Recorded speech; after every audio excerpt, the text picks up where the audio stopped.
அண்மை செய்தி. ஆவடியில் இரட்டை கொலை நடந்த சம்பவத்தில் செல்போன் சிக்கியுள்ளது.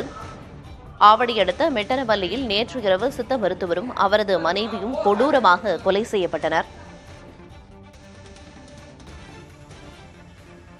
திருவள்ளூர் மாவட்டம் ஆவடியில் சித்த மருத்துவர் மற்றும் அவரது மனைவி நேற்று இரவு படுகொலை செய்யப்பட்டனர்.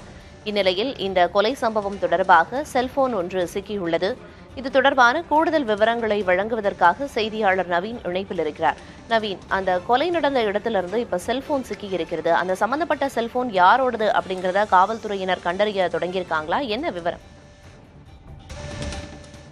ஆவடி அருகே நேற்று ஓய்வு பெற்ற ராணுவ வீரரும் அதே போன்று சித்த மருத்துவராய் தற்போது பணியாற்றி வரும் சிவன் நாயர் என்பவர் மற்றும் அவரது மனைவி பிரசன்னகுமாரி ஆகிய இருவரை வெட்டி படுகொலை செய்யப்பட்ட சம்பவம் பெரும் பரபரப்பை ஏற்படுத்தியது.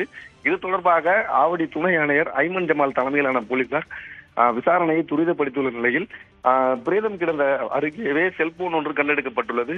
அந்த செல்போன் ராஜஸ்தான் மாநிலத்தை சேர்ந்த மகேஷ் என்பவர் என்பதும் அதே போன்று தற்போது அவரை சந்தேகத்தின் பேரில் பிடித்து போலீசார் தீவிர விசாரணை மேற்கொண்டு வருகின்றனர். பிரியதர்ஷினி, குறிப்பாக இந்த கொலை சம்பவம் நகை பணம் கொள்ளையடிக்க நடந்ததா அல்லது வேறு ஏதேனும் காரணத்திற்காக நடைபெற்றதென தொடர்ந்து விசாரணை நடைபெற்று வருகிறது. பிரியதர்ஷினி, அந்த ஆவடி இரட்டை கொலை வழக்குல செல்போன் சிக்கி இருக்கு. அது தொடர்பான விசாரணையை காவல்துறையினர் தொடங்கியிருக்காங்க அப்படின்னு குறிப்பிட்டீங்க. விவரங்களை வழங்கியதற்கு நன்றி நவீன்.